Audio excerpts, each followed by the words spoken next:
Hello, everybody. Welcome to another episode of Orange Crushing It. I am Frank Clark. I am excited. I am the CEO of the Mr. Orange, and it's a fantastic day today. Beautiful weather here in Tampa, Florida, and I am getting to not just interview a friend, but a mentor and somebody that I'm getting to really know quite well. He's part of a group, we call it the 10 by 10, and our group name is actually called The Rising, after Bruce Springsteen album of resurgence and rising and becoming great. And that's all part of the Orange Energy anyways. Orange Energy is about being driven, passionate. It's about helping others get what they want, being a contributor in the world, and tapping into that adrenaline junkie, want to succeed, want to feel significant kind of space. And so today my guest is Murray Beaulieu, and he's a fantastic guy. He's also a fellow New Englander right now. So, you know, anybody from New England that roots for the Pats and the Sox and the Bruins and the Celtics, you know, obviously is a friend of mine. A little background on Murray. Murray was born in Puerto Rico, but he's traveled a bit. He's a fighting Irishman from Notre Dame, and I'm proud to say and appreciate the fact that he has served 5 years in the U.S. Army. So thank you, Murray, for your service. For 34 years, Murray's been a financial manager and executive at a lot of the Fortune 500 electronics companies, especially those up in New England, Raytheon, Texas Instrument, Analog Devices. And while he was at Analog Devices, which, by the way, are some of these same people are customers of mine in my electronic space. Analog Device, by the way, is a $5 billion semiconductor company. Murray was able to lower the cost of goods sold in the company right to the bottom line, multiples of billions of dollars. He was also worked at Raytheon during the Gulf War and was reassigned from the finance department to the Patriot Missile Program, where he ran the shift in the operations of 3 shifts, actually, and decreased costs by a heck of a lot of money, almost $500,000. Murray's recently retired. However, again, being that orange energy that he is, he can't sit down, he can't stay retired. So he's back at it again, and he's working on a debt elimination program, which is amazing. He so far, by the way, this debt elimination program is something he's kind of designed. It's a game changer for him personally and professionally. The program is endorsed by Ernst & Young, and so far he has saved over $2 billion. That's billion with a B to date. His goal is to share this with at least 10,000 people, and I'm hoping there's at least 10,000 people listening to Orange Crushing It today. So hopefully, Murray, all of them become your customer and a client.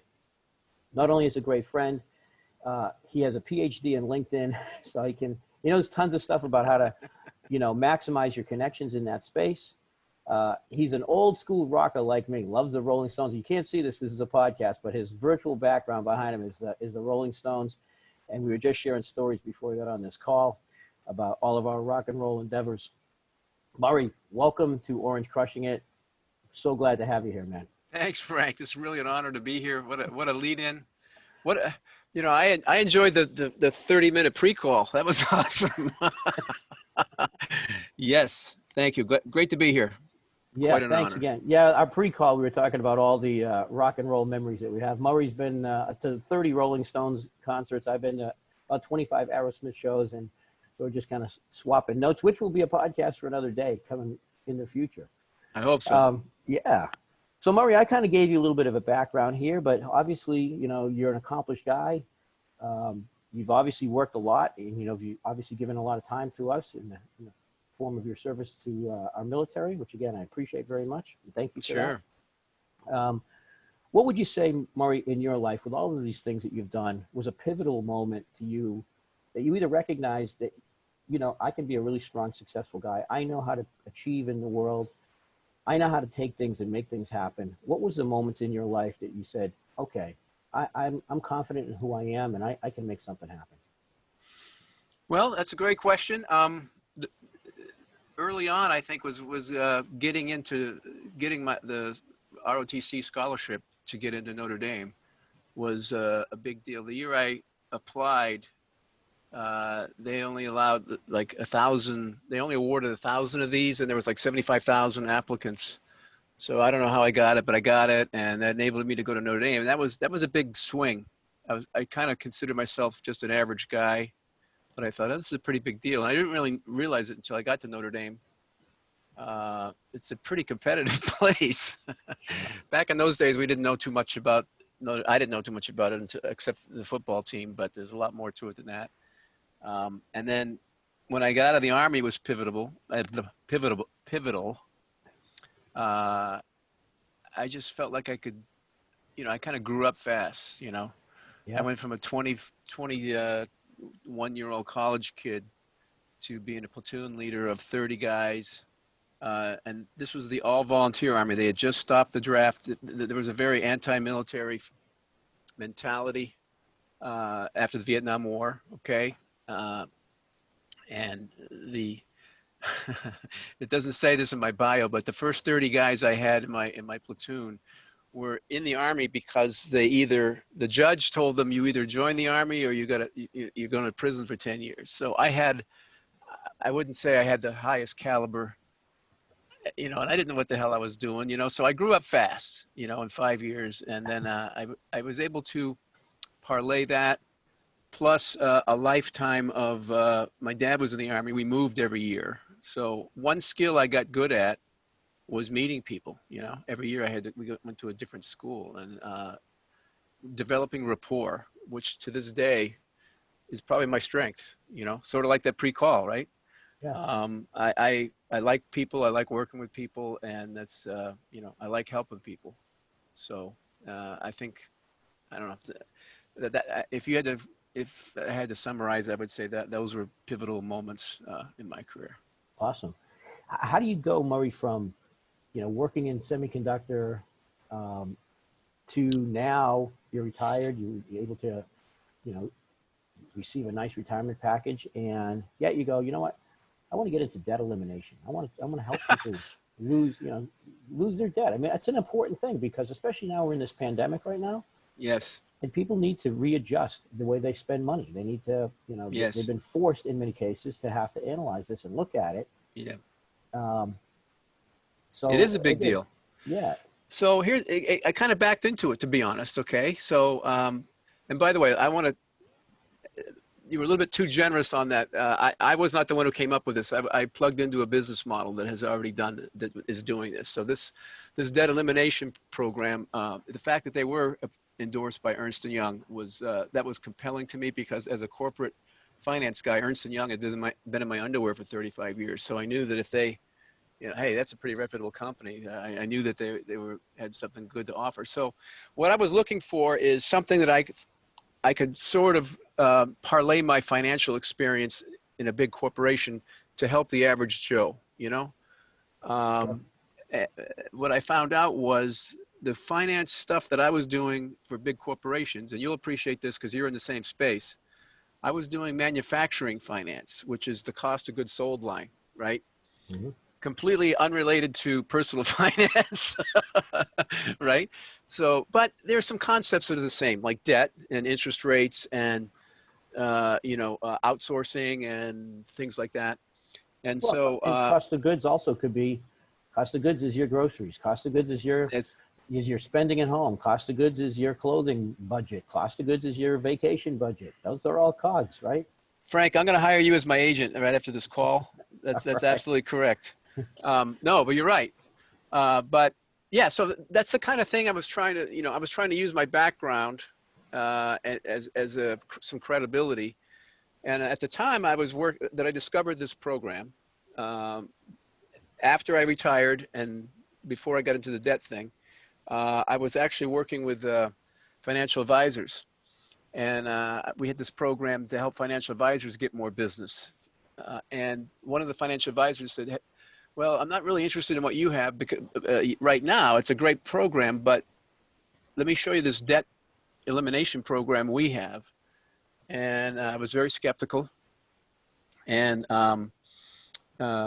so we ran the numbers on me. This is how the whole funnel works. We ran the numbers on me, and I was able to, this was life-changing, Frank.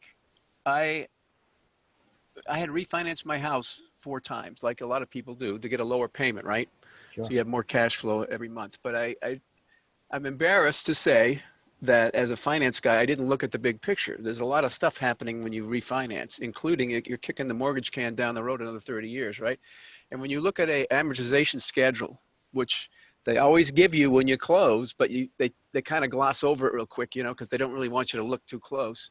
Sure. But the reality is that the whole first 15 years is almost all interest payments, right? Right. So you're really not getting ahead. If you really ran the true interest that you're paying on a 4% loan, let's say, if you divide the total interest you pay into the you know, the principal you paid, it's a hell of a lot more than 4%. But it's just the way the math works. Anyway, I wasn't going to be paying off my house until I'm 85, Frank. And I didn't look at that until I left the corporate world. And it's embarrassing as a corporate executive that I didn't do that. And it just goes to show that not everybody knows. Just because you're in finance doesn't mean you know all the different angles. Right. And that kept me awake at night. Seriously. It's very stressful. You know, I don't want to be paying money to a bank when I'm 85. I want to do retirement stuff, you know? Sure. And so when this guy showed me this, we ran the numbers and said I could pay everything off in 7 years. I was like, holy shit. And save, holy crap. And save over 150 grand, you know, in interest payments. That was a light bulb moment. And so I said, hey, I'd like to offer this to people. Is there a way I could sell this? And he says, yeah, you know. So I jumped right on it, and it's been particularly rewarding to be able. So at the end of the day, I can help more people. I feel like even as a one-man operation here, I can help. I feel like I can help more people than I did when I was an executive at a $5 billion company. Because when you're working for a company, at the end of the day, you're working for a company, right? So exactly. I spent my entire career making other people look good. Yes, I got benefits out of it, and it was a great company. The last one I'm talking about, Analog Devices, great company, one of the best actually.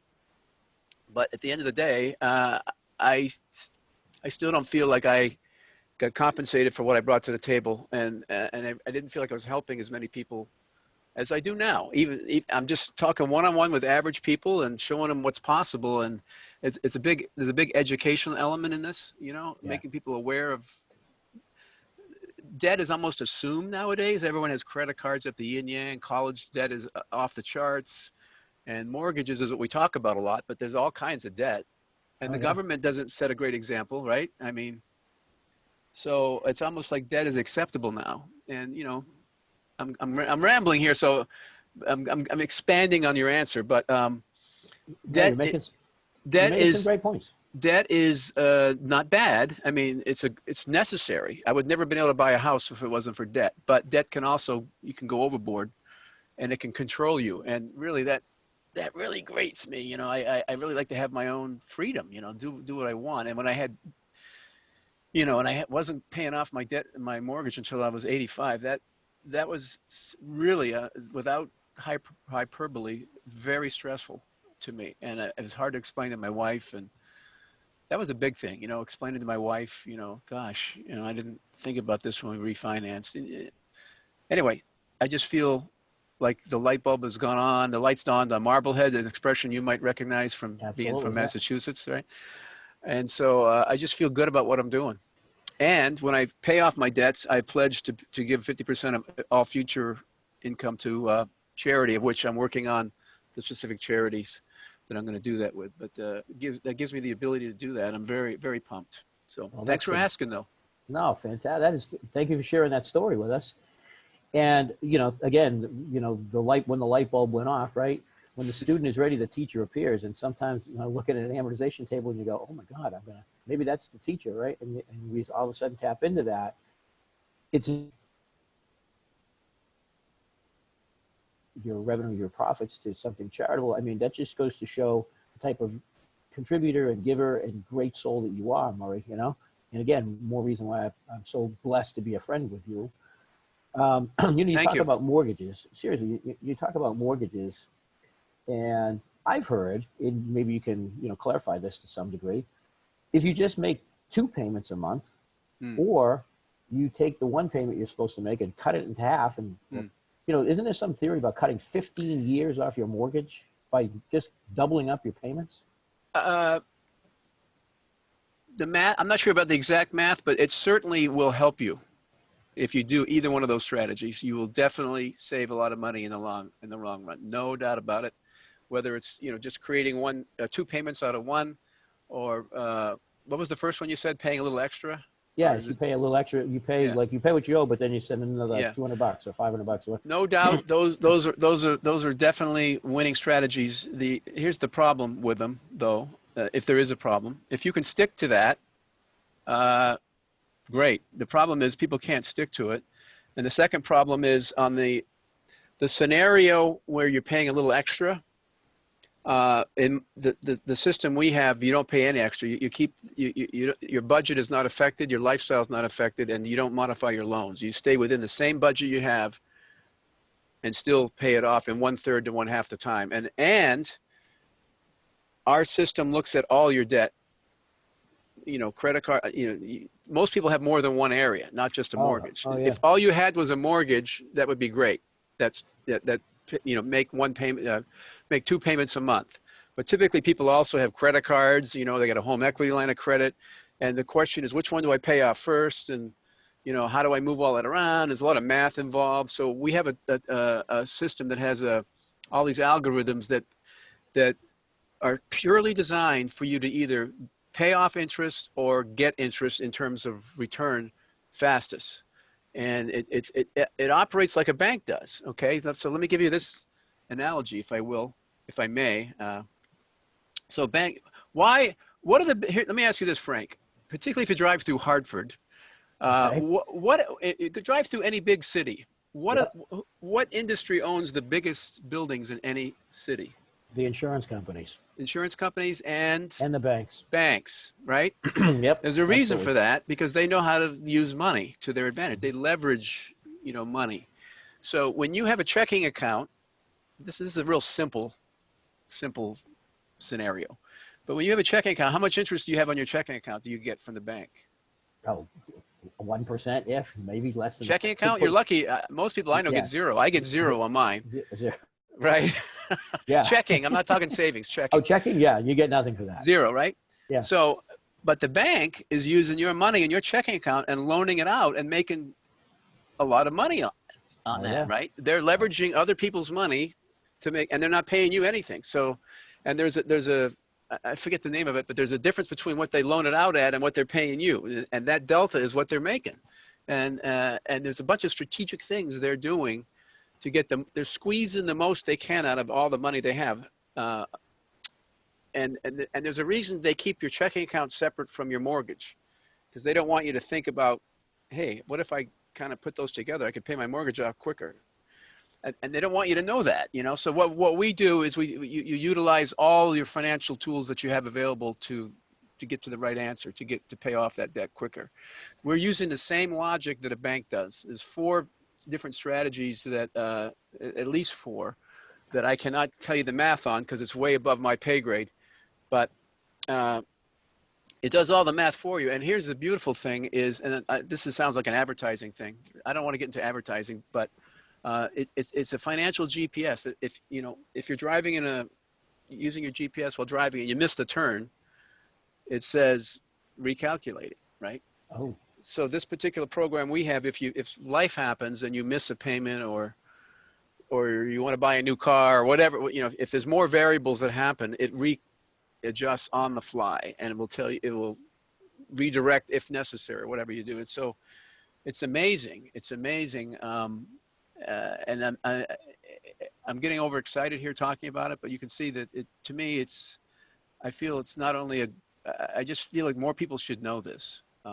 And so I think if people, getting back to your statement about amortization tables, which I don't know, should I explain what that is in case people don't know what that is? Sure. Maybe. Just give us a So quick amortization table tells you every month, if you have a 30-year loan, you're going to get a table of 30 years times 12 is what, 360 payments that you make. It's going to lay them all out for you. The amount you pay every month is the same, but the mix between principal and interest varies depending on where you are in the loan, right? And so an amortization table just tells you, okay, on month 1, you're going to pay a whole lot of interest and hardly any principal, and this is going to be your new balance. And if you ever studied that, you'd see, that the beginning of a mortgage is typically almost all interest, just because of the way they calculate it. And guess what, Frank? How many people live in their house 30 years to pay off that whole mortgage? Not many. Not many. My parents did, yeah, but not many. Not many. They either sell their house and move, and repeat the cycle of paying off a whole bunch of interest, or they refinance like I did 4 times, you know, and repeat the cycle of paying off a lot of interest. So we're showing you a strategy where you can get rid of, you know, stop doing that, get out of that trap. That's why banks want you to refinance all the time. You know, I always wonder, like, why does the bank want me to refinance at a lower rate? You know, it doesn't seem, there's some catch here, right? You know, why would they want to do that? Because, well, you know, the banks run the business on liars figure and figures lie. yeah. So whatever, that's my theory on it. Right. In conclusion, correct. In conclusion, right. It's all about how you market the math in a lot of cases, right? I mean, if I have a company, well put, yes. seriously, Keep going. think about it. If I have a company that has 1 customer, right? And in year 2, I have 2 customers. Well, I didn't just gain 1 customer. I'm not going to go out and market. I only have 2 customers. I only have 1 customer that's all I was able to do. I'm 100% growth rate. Oh my God, I am going to apply for the Inc. 5,000 fastest growing companies in America because I have 100% growth rate right now. That's amazing, Frank. Wow. But that's how, you know, I got to learn more. Where can I sign up, Frank? That's amazing. We'll throw a tagline at the end here, Murray. But, you know, you're talking about, you know, the situation or the things that people don't think of, or they're not really informed, they're not educated on it. And, you know, I've done some business classes and I've taken some wealth classes, some investing classes. And the predominant message that comes out of most of these is that wealth and preservation of wealth is 80% mindset, 20% mechanics. Pretty much with anything in life, you want to it's 80% mindset. And, you know, I don't know if these statistics are 100% accurate, but what I've read and I've heard is the average savings in the United States per household is about $5,000. That's it. That's all people have to their name. It's $5,000 in their checking account, savings account. And they've racked up so much credit card debt at 26, 27% interest rates on these things. And there's a lot of mindset that if I have checks, I have money. If I have a credit card with balance, I have money, right? That's not money. So how do you know, when you start talking to somebody, what are the 1 or 2 things that you would ask them or try to get into, really understand them or teach them about the mindset of money? That was genius stuff there, Frank. I hope everyone caught that. I would say about mindset, and before I answer that question, I think mindset, the more I go into as an entrepreneur, so I'm an entrepreneur now, right, Frank? After being a corporate guy, right? You know what an entrepreneur is, Murray? No. An entrepreneur is a guy who will work 100 hours a week for the sheer joy of never working 40 for somebody else. That's absolutely correct, Frank. So welcome to the club. Yes. So, but the more I am an entrepreneur, the more I realize I'm going to put mindset at like 98%. I mean, It is everything. And you know what's other shocking, Frank, is when I was in a corporation, they never talk about mindset. I never heard the expression, never came up. They don't train their people in that. You know, you would think that, but they don't, you know, and I don't know if it's intentional or just an oversight, but until I became an entrepreneur, it never crossed. So it took me a while for it to sink in. And so I realized, and I think anybody who's successful, I don't know, would you agree with this, that you need constant mindset to work your mindset and possibly coaching to keep going, right, Frank? I mean, I think would you agree with that? Everything. That's 100%. Yeah. I mean, I'm a big believer, and a mutual friend of ours, Sean Callaghan, speaks of this and can explain it to the nth degree. I interviewed him, did a podcast with him just a couple times weeks ago on the 80-20 Pareto rule, which is, you know, 80% of your results come from 20% of the cause, right? And that's so true. So if you think about it, and you're saying like mindset is 98%, I agree. It's a huge number that produce really the best, even the parts of that mindset, right? The 20% that you act on, the 20%, you know, the actual 20% produces so much gain, but you have to act on it and you got to believe in it. It's like, look, I can go to the gym. I go to the gym almost every day. When I go to the gym every day, I lift weights. Okay, well, rep 1 through 8 doesn't give me all the gain that rep 9 and 10 do, right? So 20% of that gives me 80% of the actual gain. But you have to do 1 through 7 1 through 8 to get to 9 and 10. Mm. Right? You have to do those steps, and they're not rewarding or as rewarding. Right, right. So it's in that fine little shift, right? The small percentages that create the most gain. And mindset, to some, in some aspects, can be just a minor way you think of things, right? And so, again, you being now a new entrepreneur and you managing the assets and managing the bottom line of some large Fortune 50 semiconductor companies and military companies, right? Now you're taking that into the household, right? Yeah. What part of the mindset is this 1 or 2 things that people really need to just switch? And it doesn't have to be, you don't have to rewrite the book of, you don't have to rewrite the Bible. You don't have to, it's not not rocket science necessarily, but 1 or 2 distinctions that you go, if you could just grab that principle. Yeah. Well, it's funny. I didn't think of this till you mentioned it, but I find that there's definitely a dichotomy between, it depends on the age of the person to some extent, Frank. And I didn't have any intention of talking about this it's not like I planned to say this. It's just that I just thought of this now that you said that, because no one's ever asked me that, like you just asked. But I'm finding that people my age, I don't know how old you are, but I think I'm older than you. I think it's safe to say. But people my age, we are gorgeous. We are gorgeous elderly. We're not elderly. We are in the second chapter of our lives, Murray. Second chapter. And yes. Incredible specimens of that. Yes. So what I find is people that are advancing, the reality of what they owe seems to be sinking in more. You know what I mean? They realize that their income earning time frame of their life they've got a finite window here. They got to make hay, and yet what they owe is overwhelming them with, when the realization sits in, they don't want to work till they're 90, Right. and they realize, like you said a minute ago, that they only have $5,000 in savings. And so the realization, so it's you start asking them, what are they doing, for the future. Now, the younger people that I've dealt with so far, and, I haven't talked to that many on this, is that I think that their debt is more, it's more squishy, and they don't see the ramifications of, they say, hey, I got a credit card. I can go, it's just, and I'm not trying to say any generation is better than another. And because I was the same way when I was young. Okay. I was the same way.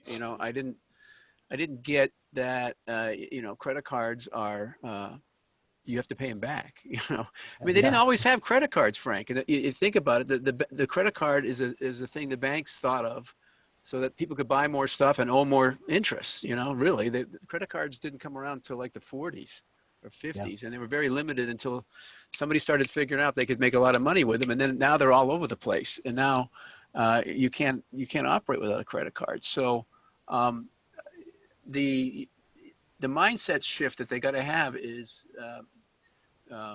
what happens if something bad happens, and how long are you going to keep working?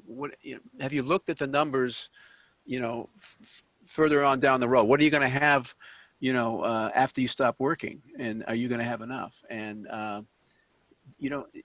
think there's a tendency to delay the inevitable, or to try to hide. And I'm guilty of that myself. The primary example of my mortgage.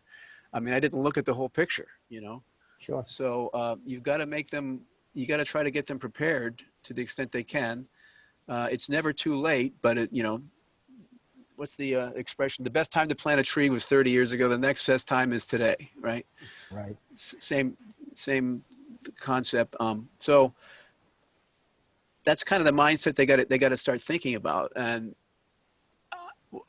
the program we have gives them the ability to climb a mountain that they might not think that they could have, gotten there without this before. Sure. If they realize that they're just too much debt, I am happy to show them this that can help bail them out. And the one cool thing about this is not only tells you what to do, how to move money around like a bank, but it also creates a discipline in their head. They start looking at what they're spending money on, more closely. So it kind of is a self-fulfilling prophecy that the number we guarantee a number that, when you put all your information into our system, your debt will all be paid off in 12.3 years, whatever, and we guarantee that number, and that number will change depending on your situation and, life events. Right. But the number is always conservative because A, we put a little bit of fat in to be conservative, and B, people's habits start getting better. And so to me, that's a real win. When they start, thinking about, that money is a limited resource and they can't just expect, it doesn't just flow through credit cards and loans and stuff. They have to pay it back, So when they start thinking that way, their natural behavior, aligns with, getting rid of debt and becoming more financially free, and unshackling themselves from, paying money to other people. So yeah, behavior actually becomes habitual when it becomes practiced, right? That's right. So that's right. And it's funny when we're growing up, or when we have kids and they're growing up, we all accept the fact that we need a teacher. You need teachers for the next 12 years of your life. And they're going to teach you, the fundamentals of life, and they're going to teach you about math and English and history and all the things you need to survive in the world, right? And then you go on to college and you get another degree and you learn. And we all accept the fact that we need teachers. And then we get out of school and we go, no, we don't need any more teachers. We don't need more coaches. We're going to do it on our own. And nobody hands you the handbook of how to raise kids. Nobody hands you the handbook on how to buy a house and, now have a mortgage and all this debt you have, creating a family, or paying back your student loans, or, starting a business and going into debt to start a company. Nobody reads that book to you, right? And unfortunately, I think the schooling system lacks in a big way from not teaching financial education to a lot of people. So it's great that you're out there doing this stuff, Murray, because whether you're teaching a 19-year-old kid about their 401k plan and the rule of 72, or interest rate, all little things like that, right? Yeah. And you're just showing them the little small consistency produces great results. Or you're talking to somebody that's 50, 60 years old that never saved a dime, and now is going, I guess I'm going to live on Social Security, or I'm going to hope that program still sticks around, right? Or they've racked up 20, 30, 40, $50,000 in credit card debts. Yeah. And that the fact that you're even there to do that, I would say, and to add to the whole mindset piece is, and one of the most important pieces I think in mindset when it comes to money, is just get real. Get honest. Get real. Just get honest. Sit down and look at yourself in the mirror and go, this problem is not going to come. It's not going to eliminate itself. There's no day in the week called someday or one day. There's only the other 7 days that I'm aware of. All right. So someday and one day doesn't come. Okay. When it comes to planning for your finances, it's today. And yes, right. So get your hand around it and just be honest. Look down at the scale. That was genius. I hope everyone, the last 2 minutes of Frank, thank God this is recorded. I'm going to write that down. No one gives you a book, a manual. That's right. 100%, man. So we need coaches. We need people like coaches. You, right? We need coaches out there, right? All the way through our life. If you look at the most successful people in the world, they have coaches. They have a board of directors. Coaches. They have a nutritionist. They have a personal trainer. They have strength and conditioning coach. They have whatever, right? They have a priest. They have a whatever they look to, therapist, whatever. They look to somebody and go, I need help. And I'm not going to necessarily have to do it alone. So again, what you provide is help. Thank you. Yeah, the world is just too complex. And I'll give you corollary in you and I business, okay? You're in the electronics. Well, how would you describe your company? I buy and sell used capital equipment for the electronic production space. So I'm probably one of the few people on the call that know what that is. You've used equipment at Raytheon. That's right. That builds printed circuit boards and they go in those Patriot missiles, and I provide all the. Frank was a vendor to us, and so here's an example of one of the lessons I learned in corporate that I'd like to pass on, which is exactly, this is another way of saying what Frank just said about what you just said about coaches, is that the complexity, particularly analog devices, man, the complexity of what they're doing. You've heard the thing that there's more computing power in your cell phone than there was in the rocket that went to the moon in '69, right?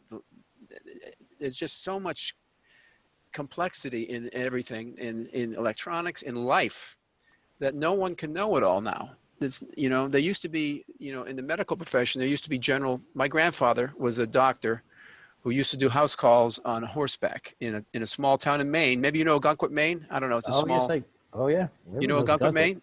Yeah, that's Yeah. where you go in So the summertime. he was the town doctor. He delivered almost everybody that was my age and, you know, within a 30-year window of my age, he was the town delivery, you know.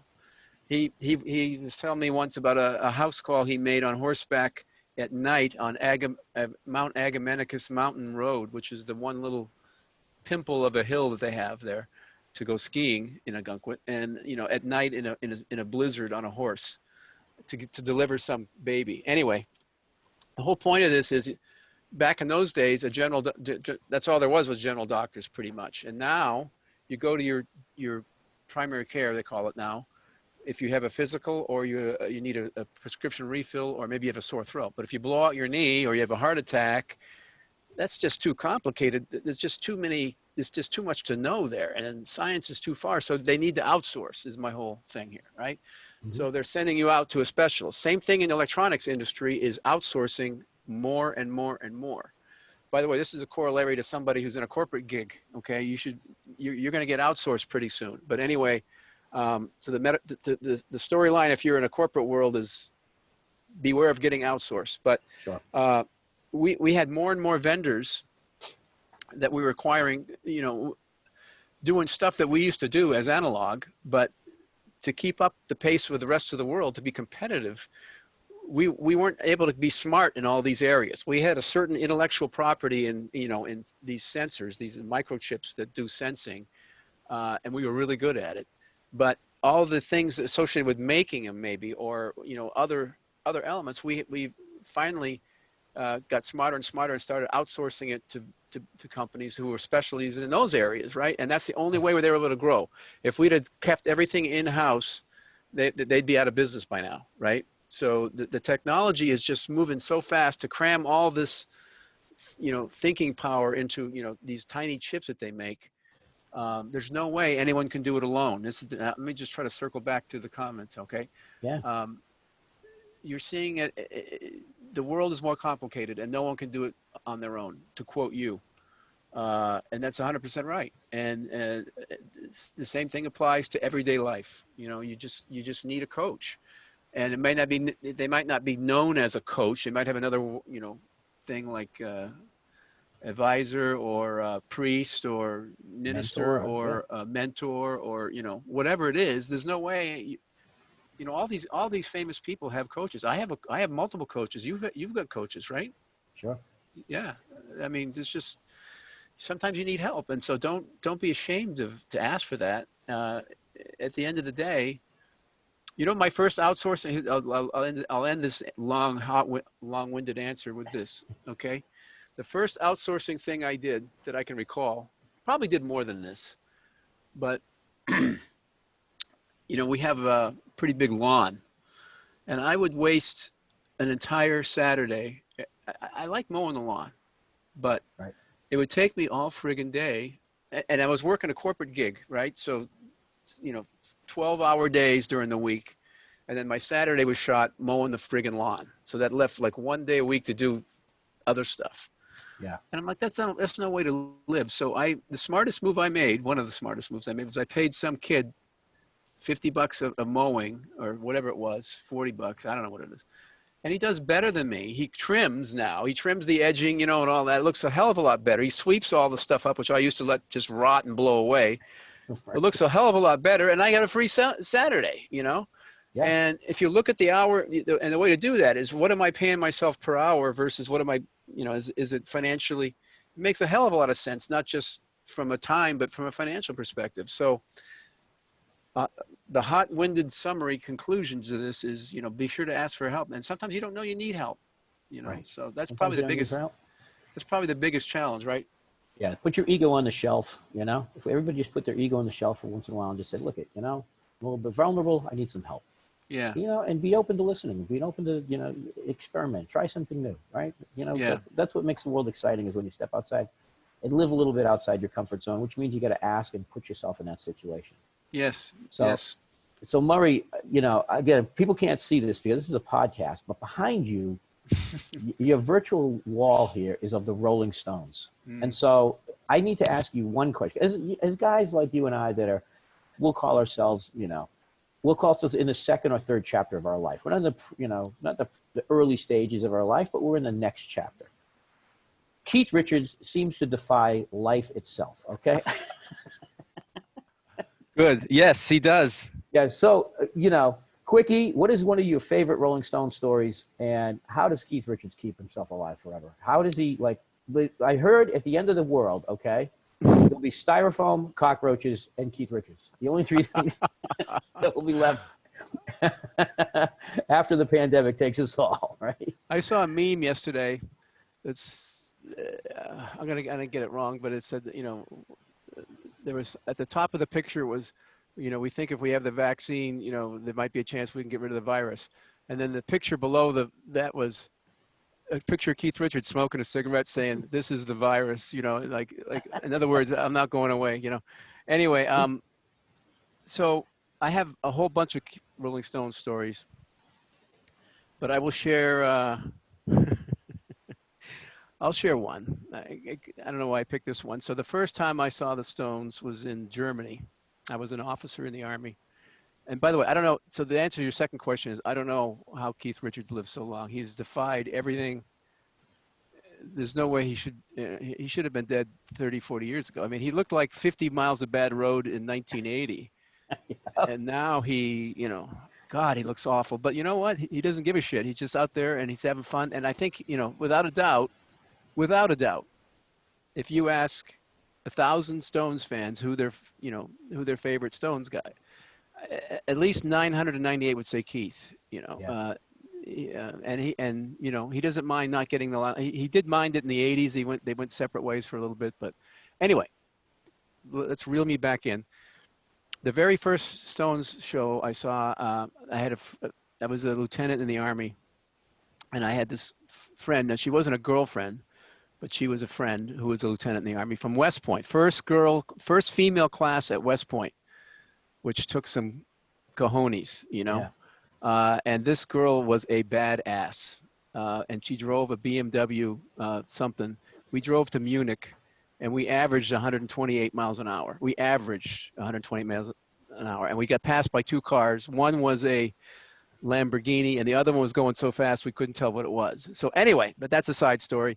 She could speak German, and so she somehow figured out this, who to connect with. I couldn't speak German, and this was payphone, back in the payphone days, and she called up and finagled tickets to 5 Stones concerts, 2 in Munich Olympic Stadium, and 3 in Frankfurt indoors, all in the same 2-week period. So I ended up with 5 pairs of tickets to see the Stones over a 2-week period. Well, and this is your favorite band, so you married this girl, right? No, I didn't. No. She's no, but I'm actually a godfather of one of her kids. She was already married. And Okay. she was married to a Notre Dame guy, by the way. Anyway, so we went to the show, and it was back in the days when this is my first show was in Munich Stadium, and it was back in the days before they had seating on the floor, and everybody was, it was like a rugby match, Yep. which they don't do anymore because there were some people got hurt or something. Yeah, something about Altamont. Yeah. Altamont. Okay. Yeah. Yeah. Yeah. So anyway, so I immediately lost her in the crowd, and I had just bought all this expensive camera equipment. And somehow I ended up with this German motorcycle gang.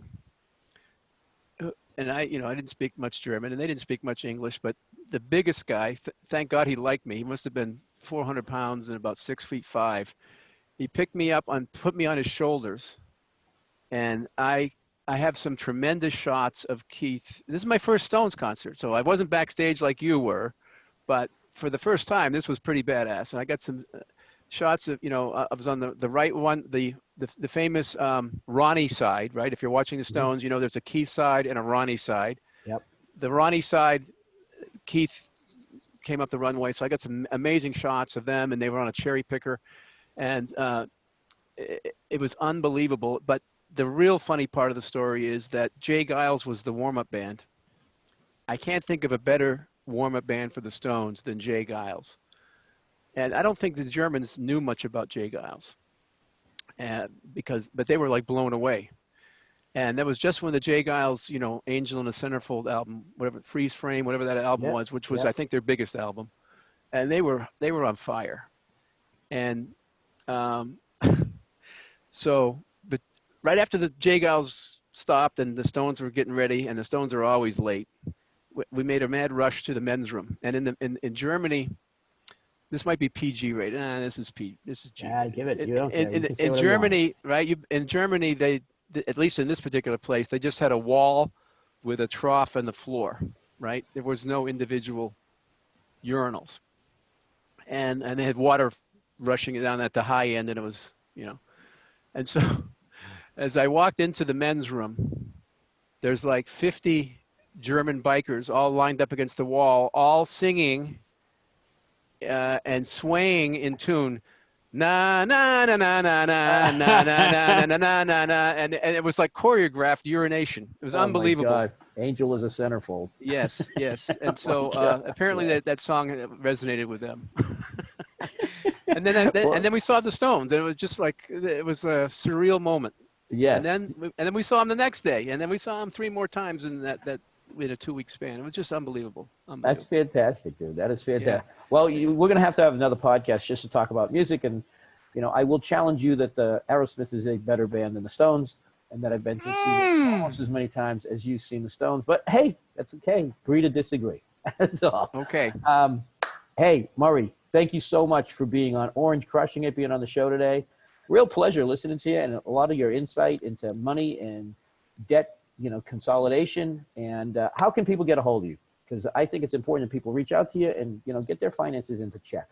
Well, I appreciate, Frank, before I give that information, I'd just like to say it's been a pleasure.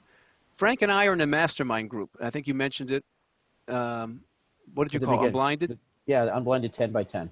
And it's been a life-changing thing for me because I meet, the people on the teams are like Frank, and it's just like, and everybody uses what's called integrity-based human influence. Thank you, Frank. And they mean it. And everybody in this mastermind is looking out for everybody else. And it's just very inspirational. So, Frank, I want to thank you for helping me on. And I look forward to not just talking about awesome times, but I really want to, I know we're going to work on something together because I can just feel it. I just feel a good vibe. But anyway, two best ways are to email me. This is the easiest way to spell it, is murray@boostedprofits.com. That's MURRAY @boostedprofits, all one word, BOOSTED, profits, PROFITS.com. Definitely email me. Tell me you heard me on Frank's Orange Crush show. Secondly, I'm on LinkedIn. Look, I'm the only Murray Beaulieu. So you won't get confused. It's MURRAY, and here's the tough part: BEAULIEU. If you can remember that, if you got a pen, I'll say it again: BEAULIEU. Murray Beaulieu. I would be glad to connect and show you around LinkedIn. I think LinkedIn I work exclusively on LinkedIn. It's my place of residence. I think that's where all the fish are, and I'd be happy to show you around if you need some help. But thanks a lot, Frank. Awesome to be here. Awesome. I can vouch for Murray's program on LinkedIn as well because he helped me, and he's got a lot of great tips on how to improve your profile just alone. Real simple things. Anyways, again, everybody, thanks for being here today on Orange Crushing It. I appreciate the time you spend with us, and make today an amazing day. Give back to others, contribute, be happy, be grateful, and stay inspiring. Ciao. See you.